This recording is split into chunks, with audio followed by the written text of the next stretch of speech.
اخد منها حبة. بعد لما يغلي غلوتين الفول هحط عليه الرز كده واحاول ما اقلبوش عشان ما ينزلش تحت ويلزق. الطماطم برضو كتيرة، ممكن وانا بغرفه بروح شايله قشرة الطماطم. يعني الطماطم بتدي لون وطعم حلو قوي للفول. يعني شكله بيبقى فارق وبيبقى لون طبيعي بقى.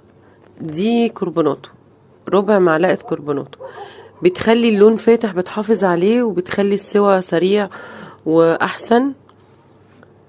شوفي القدرة دي كانت نصها بس فول كده بيستوي براحته. لونه عامل ازاي،